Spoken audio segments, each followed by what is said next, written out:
All right, let's get right to the next part of my continuing series from my photos on Instagram, one by one, talking a little bit about them. Let's get right to it. Just make sure you subscribe to the channel and you like the video if you are enjoying it.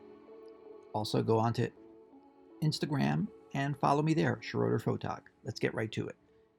Next, this shot is at a reception, and just a shot where basically they were hanging out with this little guy, and I guess they saw me with the camera maybe aiming at them, and they picked him up and squeezed him, and you get this shot. I really like this shot. I like it because the way the boy looks in the middle, and then the two guys on the sides, both with their eyes closed. So I thought that was a pretty good shot to post.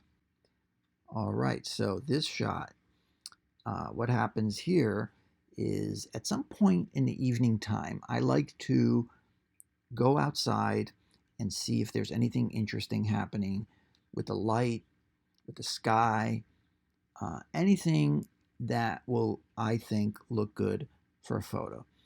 In this particular case here, I went outside and noticed that there was a moon. I always, sometimes I even check to see what the moon is going to be like that night. I'll check to see if it's a full moon or what have you.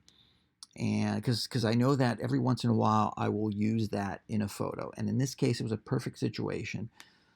The couple, they were inside. I asked them, hey, you guys want to go outside? And uh, they did come outside. We did some shots. I saw the moon. And then I backed off. I said, you guys stay right over here.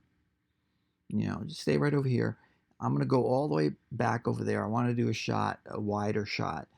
And I included them in the bottom left-hand corner, right over here. I don't remember actually if they were inside or outside. I think they're outside. They're not inside. Yeah, they're outside like on a porch.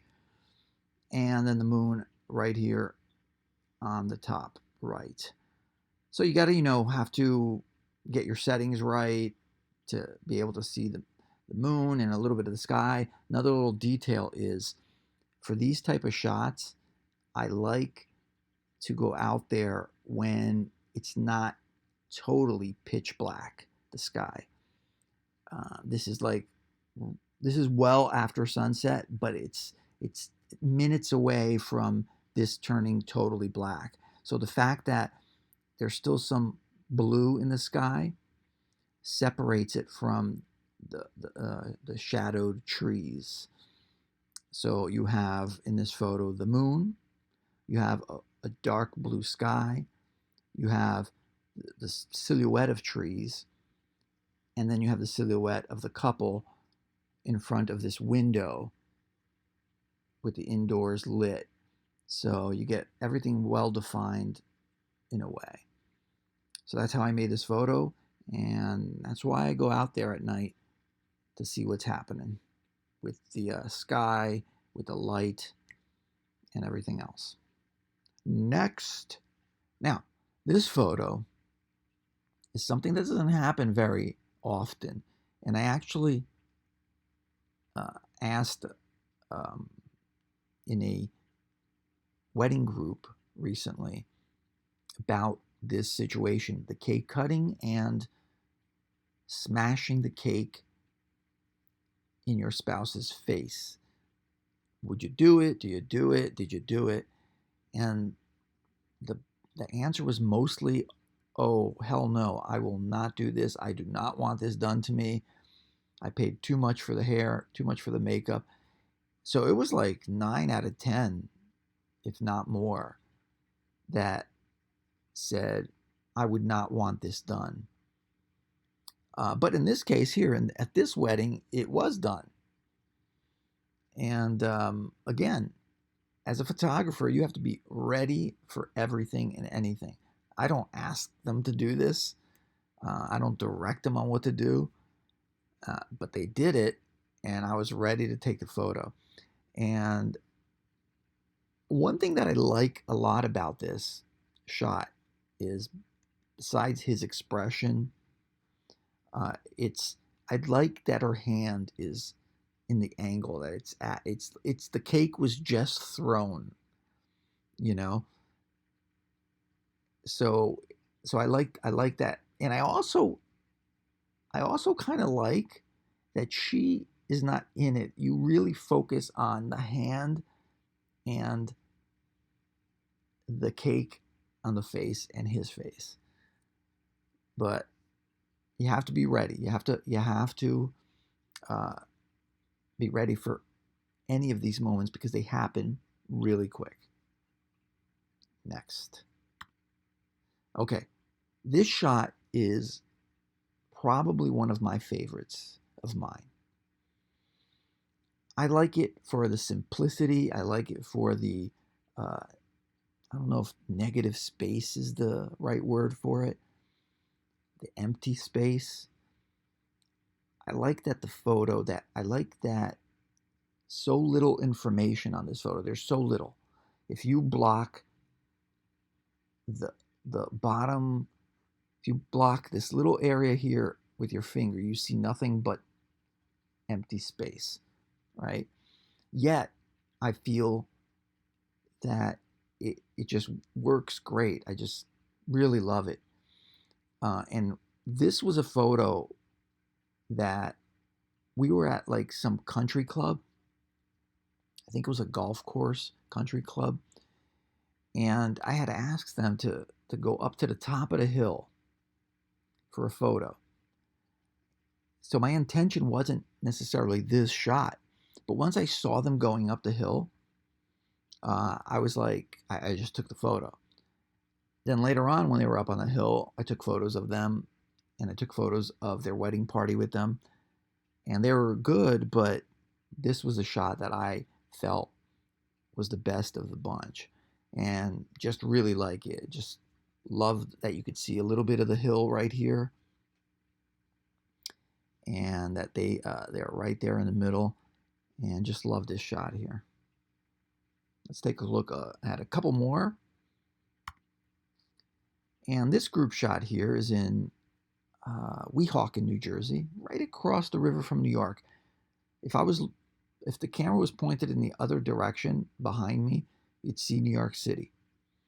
So what I like about this one is I just like the composition.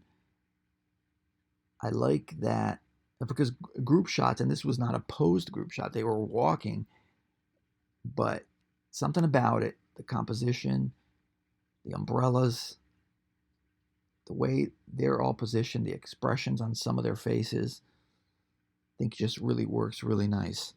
Again, as a wedding photographer, you have to see and imagine and visualize things even before they're taken. And because you want to get variety, you want to get different shots, and so my brain is going nonstop all day long. That's what I get most tired, like at the end of the day, about. It's not even physical; it's more mental because my brain is constantly going, constantly looking, thinking about the photos I want to take. And while this isn't an amazing shot or anything, I think for a group shot and the way it looks, I just really like it. And then there's also the humor aspect of photos at weddings that you try to look for also. And in this one here, I just thought it looked really kind of funny, like just the way his expression um, is at that moment. And you got to look for those, and I'll probably have a few more uh, like that here and there. Here's one that basically um, we were in I was in my car and they were in a limo, and I get a text from them saying, and we were like heading to the venue, I believe, the reception venue, and they texted me and said, "Hey, listen, we want to stop at a Dunkin' Donuts to get a coffee." So I was like, "Okay, let's go." So we went to the Dunkin' Donuts. I followed them and got out. We all went inside. They all bought coffee and donuts and what have you.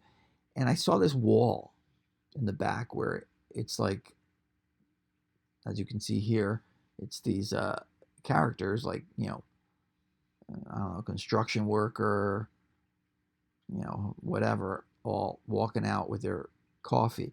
So I just had a thought, like, guys, I gotta do a photo of you guys in front of uh, this art here, this mural, uh, doing this pose. And they were like, "Oh yeah, let's do it." So that's how this photo came about. All right, to keep the video a good size, like 10, 11 minutes long, I'm ending this part now, and you can click on right over here on my channel for the next part of this series. All right, so make sure you subscribe, make sure you like this video, that'll help me out, and make sure to go on Instagram at Schroeder Photog and follow me there and like the photos there. I would really, really appreciate it. Next part, right over here. See you there.